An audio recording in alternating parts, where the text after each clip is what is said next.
untuk menyerap, untuk meminimalkan guncangan gitu Pak.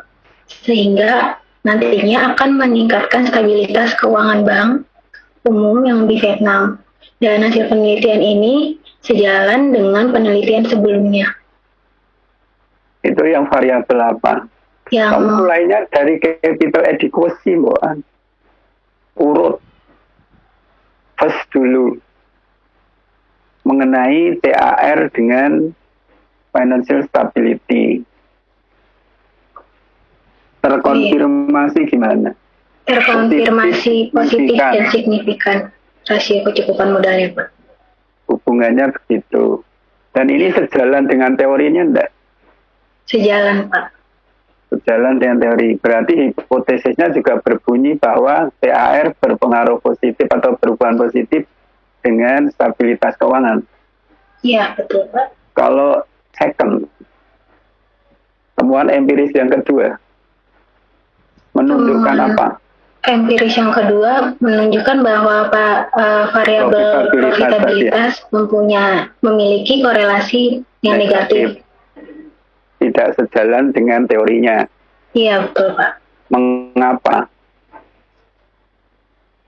Berdasarkan di paper ini, karena di Vietnam itu sebelumnya Bank Umum Vietnam berfokus pada peningkatan ekuitas dengan sangat cepat untuk memenuhi peraturan yang dari SBV-nya tadi, Pak, tentang kecukupan modal, sehingga akan meningkatkan stabilitas Bank Umum. Nah, kenapa hal profitability nggak pengaruhnya justru negatif? Berarti semakin kemampuan labanya semakin meningkat, malah stabilitasnya menjadi berkurang. Nah, itu bertentangan dengan teorinya, Pak. Ya, mengapanya itu kenapa bertentangan mestinya menerangkannya? Kalau berdasarkan peneliti di sini, karena Bank Umum Vietnam berfokus pada peningkatan ekuitas yang cepat, Pak. Lah, peningkatan ekuitas yang cepat dimaksud itu dengan gimana?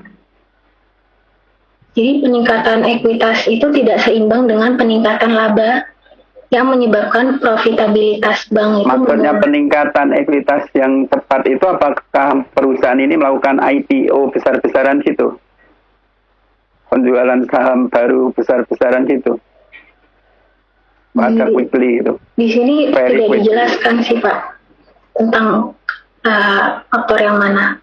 Tapi otakmu aku harap kamu berpikir saham aja misalnya. Yeah. Yang dimaksud very quickly itu apa, itu dicoba dihubung-hubungkan, apakah ini berarti bahwa untuk memiliki stabilitas keuangan itu justru mengandalkan modal yang diperoleh dari penerbitan saham yang cukup besar di pasar misalnya, bukan mengandalkan laba ditahan timak-timi, tidak very quickly.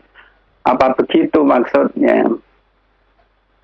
Sehingga lalu mungkin profit tidak bisa mengimbangi dengan masuknya modal yang begitu besar itu.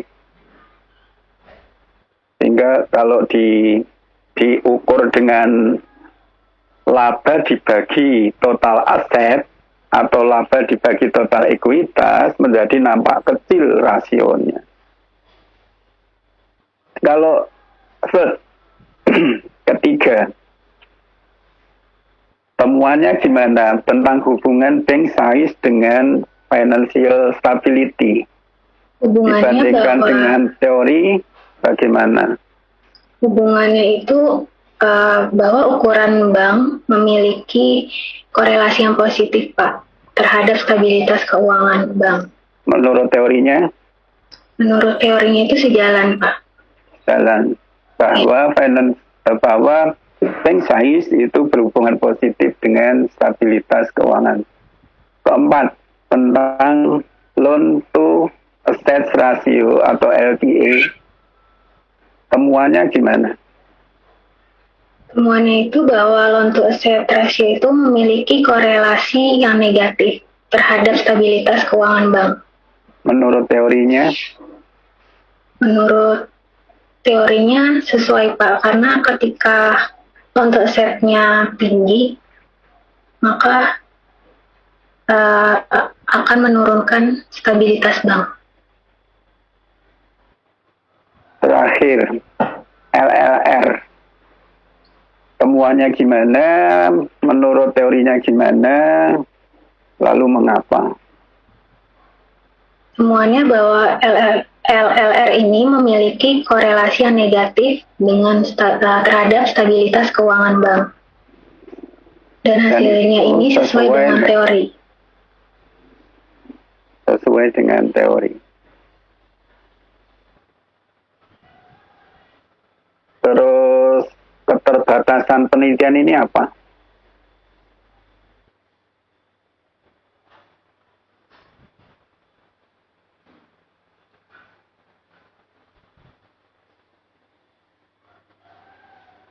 Keterbatasannya apa, Yulita?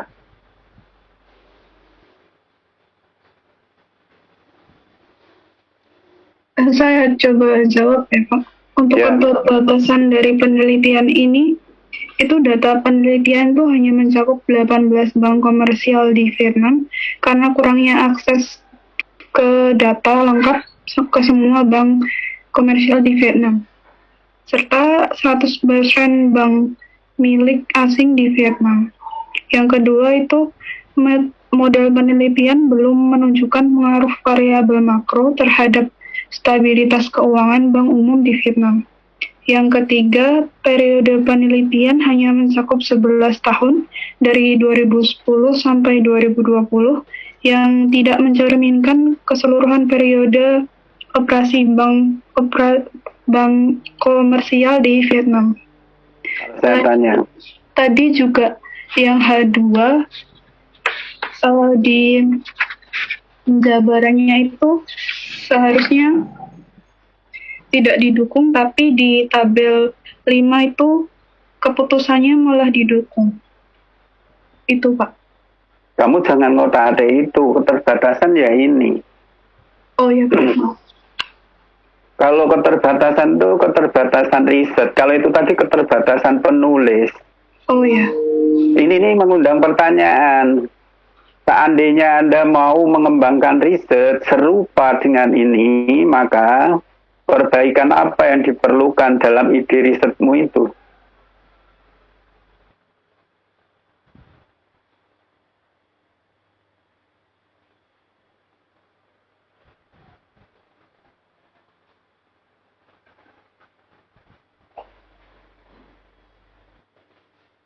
Jadi saya ini bertanya, bagaimana kita itu berterima kasih kepada peneliti sebelumnya, karena mereka sudah memberi inspirasi. Jangan sampai kamu yang diberi inspirasi berupa ini malah nggak terinspirasi, itu kan bahaya dan sangat-sangat musibah. Maka pertanyaanku itu mempertanyakan rasa terima kasihmu. Peneliti itu sudah menyajikan loh, keterbatasan penelitiannya saja dibuka transparan kok. Ini apa? Untuk membantu peneliti lebih lanjut, supaya mereka itu bisa memperoleh gagasan riset lebih lanjut dengan apa yang dikemukakan secara transparan ini gitu. Nah sekarang saya tanya, seandainya Anda tertarik untuk melakukan penelitian serupa dengan ini, maka idemu itu mestinya memperbaiki kekurangan ini. Perbaikan apa yang bisa kamu lakukan dalam ide risetmu nanti itu?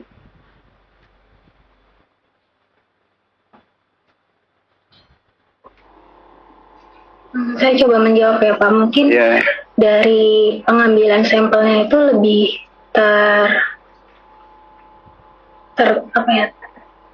tertata gitu Pak. Kok tertata? Wong di situ aja ada kata only cover kok anunya ditata solusinya. Itu kan hanya mencakup 18 bank komersial, dan karena mereka memiliki keterbatasan akses atau kekurangan akses. Berarti kamu mestinya gimana? Kalau mengikuti saran dia loh, mengikuti ingin memperbaiki kekurangannya loh, berarti kan mencakup lebih dari 18 bank komersial. Dan kamu harus punya akses yang baik dengan penyedia data. Maka perjuanganmu kan ke situ kalau ingin memperbaiki nomor 1. Berarti aksesmu juga harus longgar sehingga bisa mendapatkan data lebih dari 18 itu 18 bank komersial itu. Dan juga mungkin yang kamu pikir kalau konteksnya penelitian di Indonesia, apakah pengalaman riset di Vietnam ini terulang gitu, atau aku bisa terhindarkan gitu. Kalau diteliti di Indonesia kira-kira gimana gitu. Kalau menurut saya diteliti di Indonesia itu bisa terhindarkan Pak, karena aksesnya lebih mudah kan kalau di Indonesia. Bisa langsung ke websitenya. Terus sekarang yang nomor 2, model riset tidak menunjukkan dampak makro variabel atau dampak variabel makroekonomi terhadap stabilitas finansial bank komersial. Perbaikanmu apa? Menambahkan variabel makro Pak, mungkin bisa menambahkan variabel independennya inflasi, suku bunga atau GDP Pak.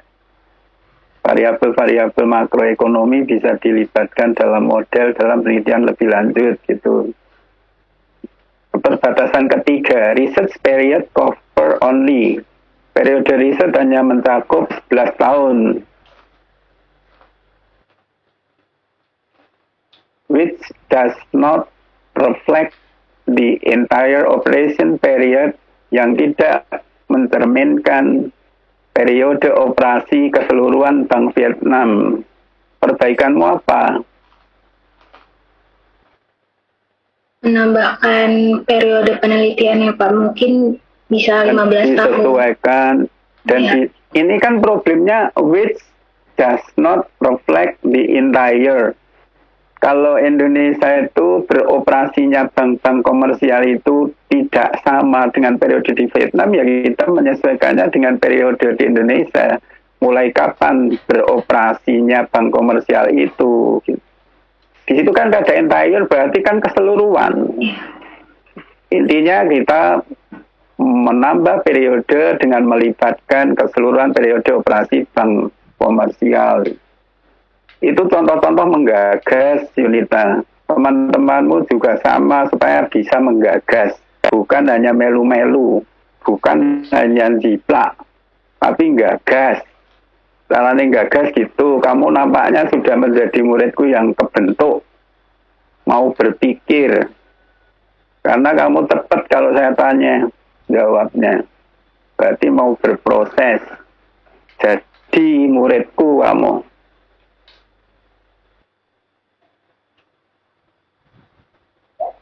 Kamu semakin memposisikan diri, poinmu banyak dari proses. Tinggal ujian akhirmu.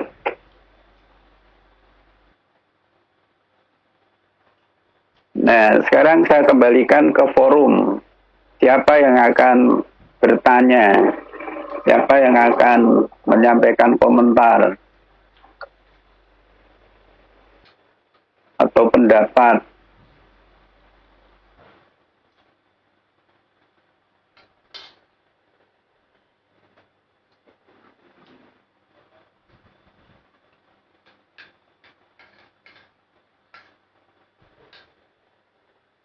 Kamu terkait dengan penelitian kayak gini ini kamu minat, Yunita? Minat Pak, kalau saya. Menurutmu yang menarik apanya? Apa kamu nggak bisa menemukan satu gagasan yang lebih dari ini? Sebenarnya kalau gagasan itu mungkin bisa mengcompare kalau di Indonesia tuh bank umum dengan bank syariah Pak.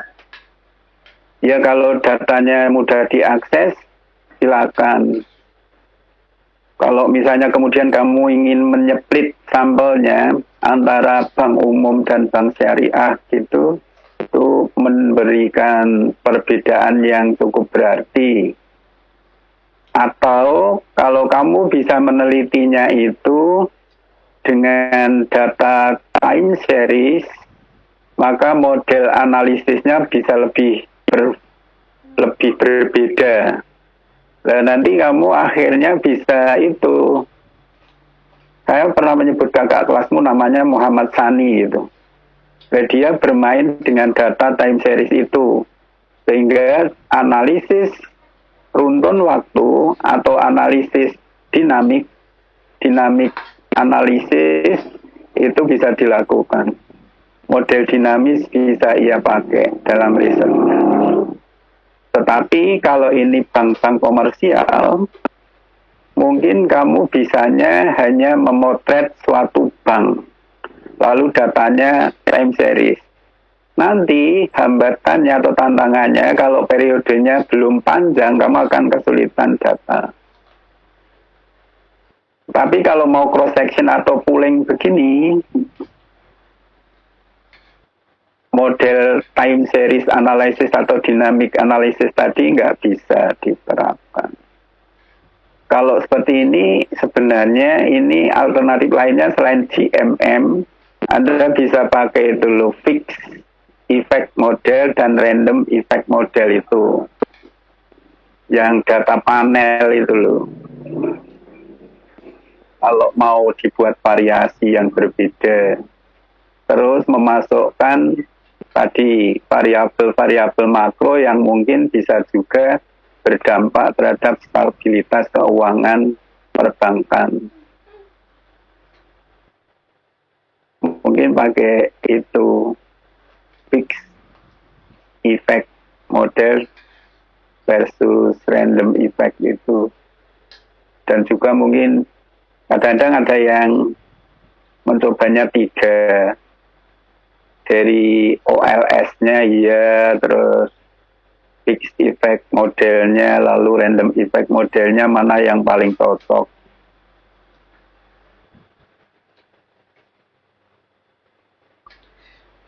Penelitian perbankan bagi mahasiswa-mahasiswa keuangan itu juga menarik selain penelitian pasar modal. Menurut saya, ide-ide riset yang menarik bagi mahasiswa masa kini itu ya pasar modal paling atau lembaga-lembaga keuangan. Ini contoh riset di lembaga keuangan kayak gini nih. Nah, di balik sana sebenarnya Anda punya area riset yang jauh lebih luas, itu capital market sebenarnya. Sayangnya mahasiswa kita kok taunya hanya laporan keuangan, sehingga kalau punya ide cuma analisis kesehatan keuangan, analisis rasio keuangan, analisis kinerja keuangan. Itu ya sangat jauh. Itu ide-ide tahun bahala. Saya tahun 98 itu sudah melarang murid-muridku untuk menulis itu. Karena apa? Bagi saya nggak ada tantangan. Di mata dosen, ide kayak gitu nggak ada tantangan. Padahal aku pengen muridku mengambil tantangan, challenge itu. Bukan kok nerimonan, minimalis, dan seterusnya itu gitu. Ya kalian anak-anak masa kini ya jangan minimalis dan jangan terima-terima gitu. Karena orang sudah berjalan jauh, kamu timik-timik di sini saja. Nah, maka saya lebih suka mahasiswa yang idenya itu megah, kritis, hebat gitu. Yang mengambil tantangan tingkat tinggi, yang mengambil tingkat kesulitan tingkat tinggi. Itu baru murid masa kini bagi saya. Kalau hanya nerimonan kayak gitu, bubuk saja di rumah bisa, nggak usah repot-repot. Kalau hanya ambil yang biasa-biasa kayak gitu. Jadi kita itu harus maksimal mencari ide pun juga. Ini kalau kamu poles, ya mungkin untuk tugas S1 masih punya daya tarik, Yunita. Tapi menurutku dipoles juga, jangan direplika mentah-mentah mati-matian gitu, tapi dikembangkan, dimodifikasi, disesuaikan dengan kondisi Indonesia kayak gitu. Cara pengembangannya itu. Model-modelnya bisa dimodifikasi yang sekiranya tepat gitu. Kan metode-metode itu banyak. yang bisa dipilih, ada alternatif. Gitu. Maka mungkin bisa dikenalin model-model lain yang dipertimbangkan lebih tepat kalau memang yang dipakainya ini kurang misalnya. Kalau perbaikan-perbaikan terkait dengan bagaimana dia ini menulis, yang kamu temukan misalnya negatif ditulis positif, itu hanya menangkap redaksional, kesalahan redaksional. Itu tuh ya kamu kritis, tetapi kan kritis tingkat yang tidak terlalu bermakna. Kritismu yang bermakna itu misalnya kamu bisa mengkritisi metode-metode yang diterapkan ini misalnya kurang baik, kurang pas. Kamu mengenal metode yang lebih baik atau lebih pas, lebih tepat itu berarti tingkat kritismu lebih tinggi. Tapi kalau hanya menangkap kata yang ditulis salah itu kan tingkat rendah gitu. Maka jangan ditonjol-tonjolkan juga kalau hanya menemukan oh ini kurang satu huruf misalnya, oh ini kurang koma misalnya, oh ini mestinya gini ditulis gitu misalnya gitu. Kalau itu tuh nggak terlalu mahal dijual. Tetapi kalau Anda bisa menemukan metode-metode alternatif yang lebih tepat untuk menggantikan metode yang dipakainya, itu baru harganya lebih tinggi. Terkait kajian literatur bisa juga kamu itu memperbaikinya. Jangan-jangan ia hanya memilih literatur yang disenangi saja lalu menyembunyikan literatur lainnya yang mungkin baginya kalau mau dicantumkan di situ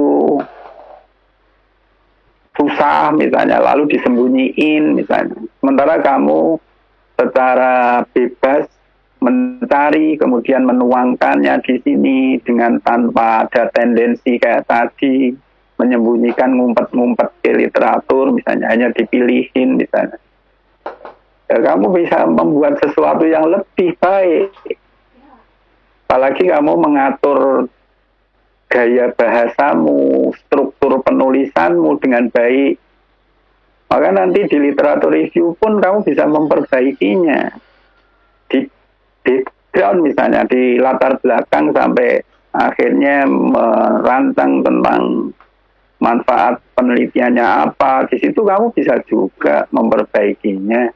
Bagaimana menulis dengan gaya tulisan Indonesia tentang latar belakang itu.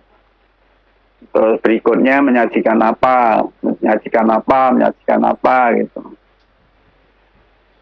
Paper ini hasil riset yang jika mereviewnya itu untuk mengejar pengetahuanmu tentang metodologi riset, sebenarnya dosenmu ini sudah membimbing. Kalau kamu memang menyerap loh ya. Yunita saya pikir mestinya bisa menyerap. Buktinya kalau saya tanya ini, tanya itu, kamu bisa jawab. Mestinya kamu sudah punya pengetahuan metodologi yang baik. Gitu aja. Kalau mereview artikel dikejar mulai dari itu, lalu diurutkan gini. Cuma pesan saya bahwa format artikel, publikasi, jurnal satu dengan jurnal yang lain sering punya gaya berbeda-beda. Maka kita harus pandai-pandai mengenali. Kita harus dituntun dari dorongan dalam diri kita sendiri pengen tahu apa gitu. Terus kita baru melacaknya. Bisa jadi di situ terjelaskan, bisa jadi juga tidak gitu. Karena terkait dengan gaya yang berbeda-beda format tadi gitu. Ini tadi lumayan untuk dibawa ke kita gitu. Formatnya agak-agak nyambung, agak-agak sama. Ada backgroundnya, ada arti pentingnya, ada tujuannya, ada manfaatnya. Penulis menyajikan itu kalau kalian tuh cermat mereview. Terus kemudian literatur reviewnya juga lumayan. Tadi saya bertanya-tanya apakah alasan kenapa muncul variabel-variabel lain tadi itu ada alasannya. Ternyata kalau dibaca secara kritis, Yunita juga bisa menemukan suatu bait atau paragraf yang menerangkan bahwa not only capital adequacy ratio yang bisa menjelaskan financial stability, melainkan ada sejumlah faktor yang berkaitan dengan kapasitas keuangan perusahaan dan juga risiko-risiko yang ikut menjadi faktor yang berpengaruh terhadap stabilitas keuangan bank komersial menurut peneliti, sehingga muncullah sejumlah variabel kontrol tadi. Itu lumayan juga. Terus format penyajian tentang method dan data yang mungkin kita harus jeli, mencerna dengan kritis, dimulai dari objeknya siapa, dengan populasi berapa, diambil sampel berapa, dengan teknik apa, kemudian periode penelitiannya kapan, terus kemudian variabelnya apa, pengukuran variabelnya gimana. Cuma pada pengukuran variabel tadi, variabel-variabel kontrol kurang terjelaskan dengan baik menurut saya, karena hanya fokus pada dua variabel yang utama toh. Sementara untuk variabel kontrol di dalam pengukurannya tidak terungkapkan dengan cukup. Tapi Yunita bisa menjelajah untuk menemukan itu ya. Letaknya kemana-mana mungkin. Kalau kita baca dengan detail ya mestinya ketemu. Untuk profitability diukur dengan apa, bank size diukur dengan apa, rasio-rasio yang 3 tadi diukur dengan apa. Setelah itu data yang diperlukan apa? Setelah tahu bahwa pengukurannya begitu, maka kita bisa menggali kebutuhan data penelitian ini itu berdasarkan alat ukurnya, alat ukur variabelnya. Di situ kan akan terungkap tadi, misalnya TIR 1 itu apa, TIR 2 apa, aset yang dibobot itu yang gimana, ROE itu dari apa datanya, ROA itu dari apa, leverage dari apa, kayak gitu. Nanti kan akan terungkap kebutuhan data penelitian itu. Kalau kalian jeli, kalau kalian berpikirnya kritis, bukan ngapa-ngapain tok. Jadi melacak, menalar, gitu, melacak, menalar, gitu, melacak. Oh berarti ini. Setelah data terkumpul, maka kemudian dianalisis. Maka kemudian peneliti mendesain metode analisisnya apa. Dalam penelitian ini dirancang 3 metode analisis. Yang pertama adalah descriptive statistik, yang kedua adalah correlation metric, yang ketiga adalah regression analysis dengan estimasi GMM, dengan model estimasi atau metode estimasi GMM. Nah, lalu hasil dan pembahasan, kemudian simpulan, kemudian limitation atau limitasi atau keterbatasan penelitian. Lumayan kalau struktur isinya untuk dibawa ke Indonesia lumayan mirip, bisa diadopsi strukturnya itu dengan penyesuaian yang tidak banyak. Nah, kalau kalian itu caranya mereview kayak yang saya ajarkan ini, mestinya metodologi risetmu itu tambah ilmunya. Selain kamu juga tambah pengetahuan tentang ilmu manajemen lembaga keuangan. Paling tidak lebih khusus tentang pengaruh sejumlah variabel yang diteliti ini terhadap financial stability of bank commercial atau of commercial bank. Lebih khusus ilmunya, ilmu yang sesuai bidang kita, ya terkait dengan ini, keterkaitan antara capital rasio, kecukupan modal dengan stabilitas keuangan bank. Lalu ilmu lainnya adalah metodologi riset, mestinya yang kaya, yang bisa diadopsi. Kalau ilmu yang sesuai bidang keilmuan kita yaitu bidang keuangan, yaitu aja keterkaitan antara CAR dengan stabilitas keuangan bank dan termasuk sejumlah variabel kontrol tadi dalam hubungannya dengan financial stability of bank, commercial bank itu. Kan cuma itu kalau ilmu yang terkait bidang, bahwa capital adequacy ratio itu ternyata berpengaruh terhadap stabilitas keuangan bank. Ya itu ilmu yang sebidang kita. Terus sejumlah faktor lain seperti profitabilitas, size, dan juga rasio-rasio untuk mengukur risiko tadi, itu juga berpengaruh terhadap stabilitas keuangan bank. Ilmu yang kamu serap dari sini yang sesuai bidang itu. Kalau ilmu metodologi risetnya, kalau mau penelitian itu, maka kita harus menjelaskan latar belakang ya. Kita harus menjelaskan tujuan ya. Kita harus menjelaskan arti pentingnya riset ya. Kita harus menjelaskan manfaat riset ya. Kita harus membangun literatur review dan juga hipotesis penelitian. Kita harus mendesain risetnya kayak apa, mulai dari objek risetnya siapa, berpopulasi berapa, diambil sampel berapa, dengan teknik apa, variabel penelitiannya apa, diukur dengan metode apa, data yang diperlukan apa, dikumpulkan dari sumber mana atau dikumpulkan dengan metode apa, kemudian metode analisisnya apa. Itu nanti kalau kamu bisa memiliki ilmu sampai di situ, berarti proposal lahir. Kamu berarti bisa membuat proposal. Yang kamu pikir itu, yang berulang-ulang saya ucap itu.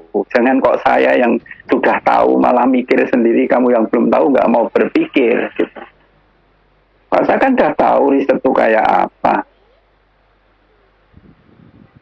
Yang belum tuh kalian, maka yang mikir untuk tahu itu kalian. Ojo diberitahu dosennya nggak diserap-serap juga, lalu nggak tahu terus gitu. Yunita sudah tahu, berarti sudah menyerap. Terus kalau penyajian hasil, maka tidak hanya berhenti sampai di situ tadi. Kalau hasil itu kan sampai bab 4, bab 5. Maka bab 4 itu isinya adalah hasil analisis dan pembahasan, lalu bab 5 itu simpulan, implikasi, dan keterbatasan biasanya, dan saran biasanya. Yang umum dicantumkan adalah simpulan, implikasi, saran, dan juga keterbatasan penelitian, atau simpulan, implikasi, keterbatasan, kemudian saran. Biasanya 4 hal itu dicantumkan pada penutup atau bab 5. Itu dilakukan kalau riset sudah selesai. Bab 4 juga kalau riset sudah selesai. Sementara yang untuk tugas mata kuliah ini kan sampai desain riset saja. Kalau kalian itu menyelesaikan tugas MKI, MLK ini dengan serius, sebenarnya untuk ambil TA itu nggak usah ribut, nggak usah khawatir, nggak usah ribut, nggak usah bingungi. Tinggal yang ini pernah dibuat itu kan diperbaiki terus, diedit dan diedit, diperbaiki dan diperbaiki, ditambah-tambah, dikurangi, disesuaikan, diselaraskan, dan seterusnya kayak gitu, sehingga menjadi karya final yang paling hebat. Kritis. Orang sekolah tuh kalau mau cepet gitu, jadi tugas tuh dibuat bersambung, bertalian. Dulu pernah ada tugas apa, diperbaiki dalam tugas mata kuliah berikutnya, diperbaiki lagi kayak gitu. Sehingga pada saatnya harus membuat proposal untuk TA, kalian tinggal membuka file lama dan tinggal menyentuh sedikit untuk lebih baik lagi. Lalu dikirimkan atau dikumpulkan gitu. Nggak perlu tingak-tinguk, mlonga-mlongo. Kerjanya cepat. lulusnya cepat dan berkualitas. Gitu. Tapi kalau kalian sudah biasa menyia-nyiakan waktu karena merasa masih longgar, ya udah. Kalau kemudian akan kebingungan, nggak punya ide dan seterusnya, itu ya dampak dari perilakunya sendiri.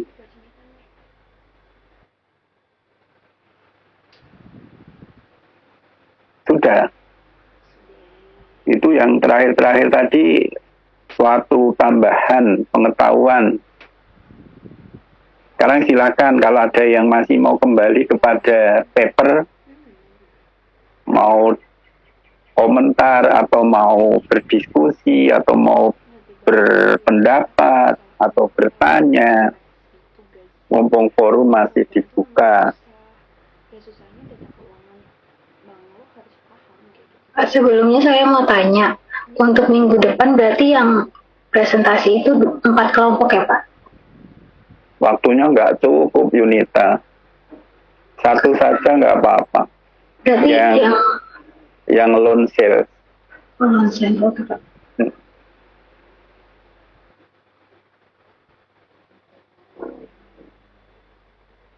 Papernya sudah ada. Belum dikirim di grup Pak. Tapi sudah ada. Atau begini, antara keduanya itu yang papernya lebih menarik yang mana?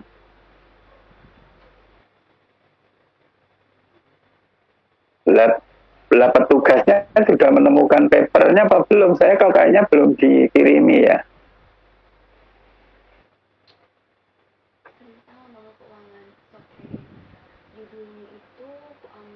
Ayo petugasnya bersuara yang seri 13-14 tidak diam saja. Permisi Pak, izin menjawab. Dari kelompok Loansel itu sudah ada. Kalau Loansel toh, Loansel. Makanya saya sudah bilang anak muda tak kon sinau bahasa Inggris.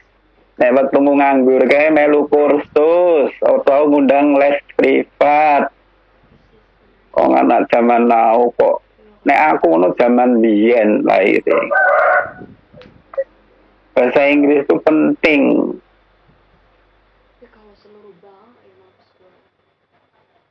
Iya, papernya wis siap belum? Sudah ada Pak. Dibaca belum? Belum keseluruhan.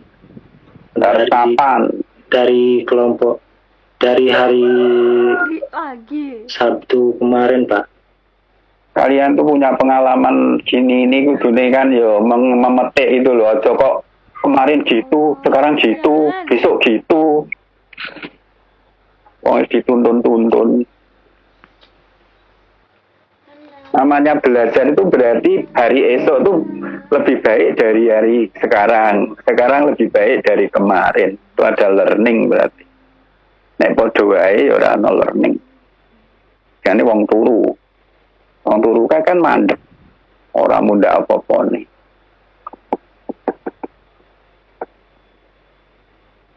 Orang learning itu ya no pertaubatan. Memperbaiki yang kemarin jelek. Pembelajaran itu. Permisi Pak. Ya. Kalau yang materi yang sekuritisasi kemarin juga sudah dikonsultasikan Pak. Sudah. Iya. Sudah. Cuma belum sama Pak Setiono sudah. Sama kelompok presenter dan pembahas juga sudah dibuat. Menang itu. Bagus. Lumayan. Kalau itu bagus, lebih bagus didiskusikan ya yang securitization. Coba di-share sekarang mau lihat dua-duanya. Lewat Yang di-share dua-duanya, securitization dan loan sale. ya papernya Pak. Papernya lah, apa nih, review ngewegah. Oh iya baik Pak. Papernya, aku butuh papernya.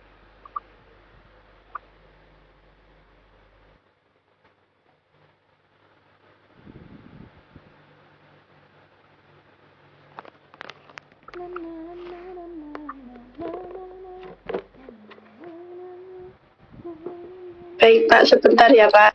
Ya. Di grup anu aja toh. Manajemen lembaga keuangan toh.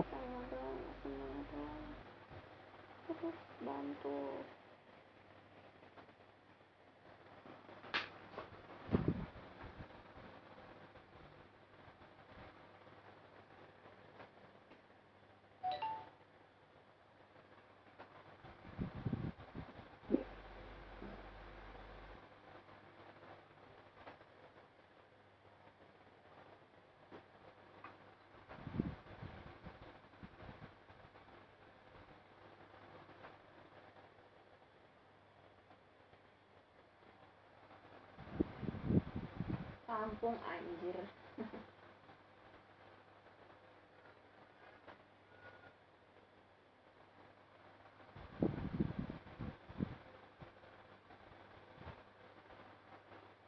Rewardnya doang.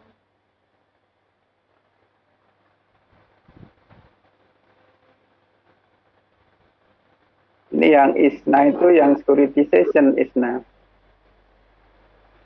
Iya, Pak. Securitization. Ini kayak apa toh?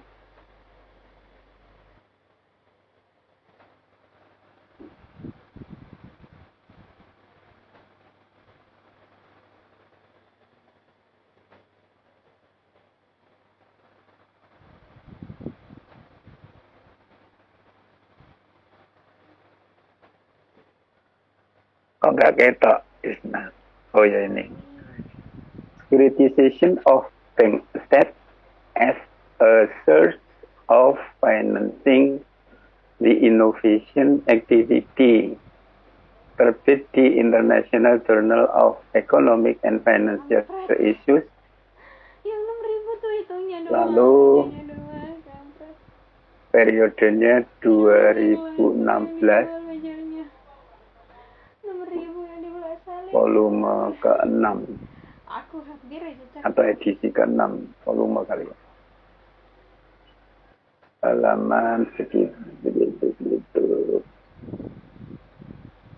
Sekuritisasi aset bank sebagai proses financing sebagai sumber pendanaan aktivitas inovasi. Yang satu mana? Sudah. Metodologi securitization.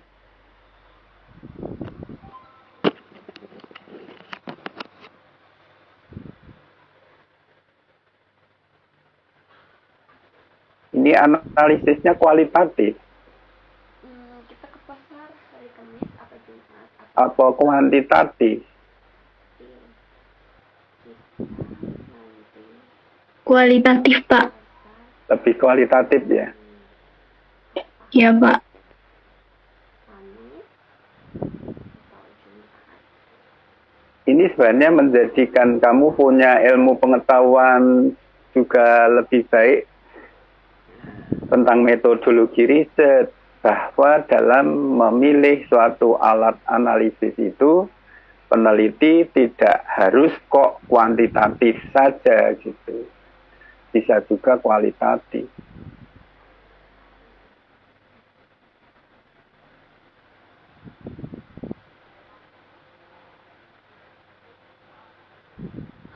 Terus kalau yang satu gimana? Tentang apa? Ini ya. Ilham.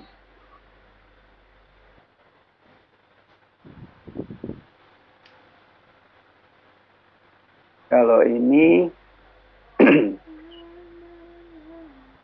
Sale of Loans and Credit Risk Management Practices of Savings and Loan Companies Evidence from an Emerging Economy.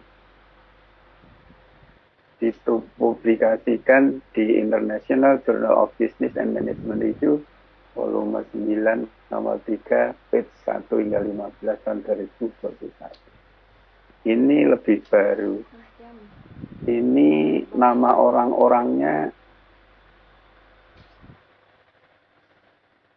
Ini dari Ghana ya. Daniel Berko, Justice Boteng Dangwah, Emmanuel Adubuheni. Ini topik tentang hubungan variabel. Sales of loan and credit risk management practices of saving risk. Ya, belum tentu hubungan variabel. Tapi nggak tahu, harus melihat ke dalam.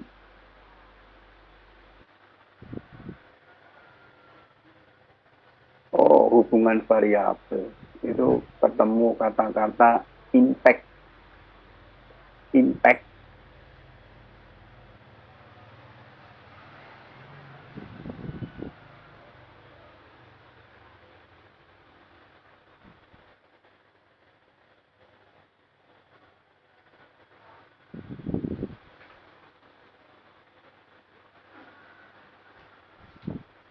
Kelas saja yang suruh memilihlah. Coba ambil vote suara.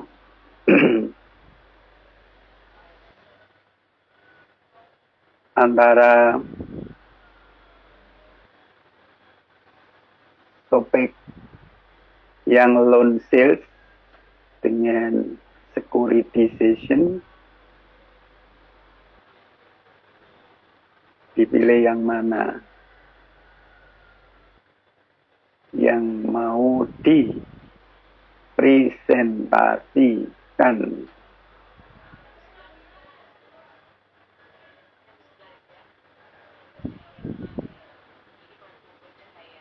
Kalau saya securitization, Pak. Securitization. Iya. Apa? Karena biar beda, Pak. Ada Ini topik kuantitatif, kualitatif. berkali-kali ya. Berkali-kali kita mereview paper yang causal study, hasil causal study. Ya gitu-gitu aja. Nanti modelnya regresi kayak gitu. Memang kalau saya pribadi juga merasa yang beda itu yang securitization itu. Analisisnya kualitatif. Terus ini bukan riset tentang causal study, tapi lebih ke deskriptif. Dulu pernah waktu tetapi ternyata setelah masuk ke dalam juga ada pembuktian empirisnya yang dulu definisi dan pengukuran apa dulu itu. Tetapi ternyata penulis malah risetnya itu bukan semata-mata deskriptif, itu sampai ada pengujiannya dengan data. Dan di sana juga akhirnya causal study juga. Jadi yang securitization itu sebenarnya kayaknya beda itu. Beda. Tapi kembali ke kelas saja. Yang mana yang antara kedua ini akan dipresentasikan pada pertemuan ke-14. Tapi review tetap dibuat, tetap dikumpulkan.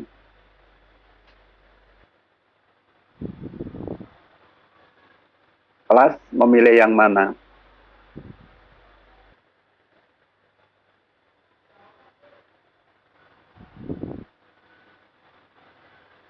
Kalau Yunita tadi yang securitization, yang lain?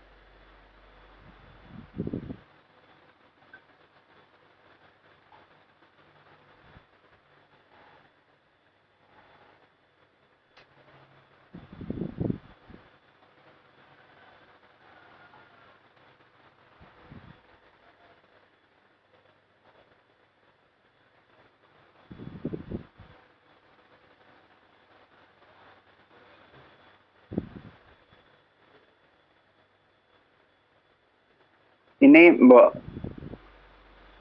share screen-nya ini di stop. Baik Pak, sebelumnya terima kasih atas waktunya. Mohon maaf bila banyak kekurangan. Assalamualaikum warahmatullahi wabarakatuh. Waalaikumsalam warahmatullahi wabarakatuh.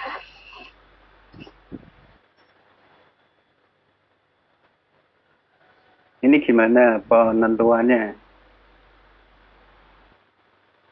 Pilih antara loan sales versus securitization. Yang bersuara baru Yunita.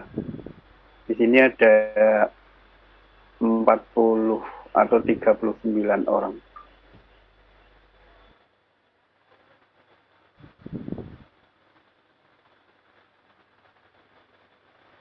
Kalau saya juga securitization, Pak. Anti ya. Ajeng.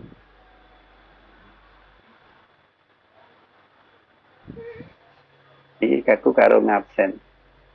Ajeng. Ramunita loh. Para Sinta.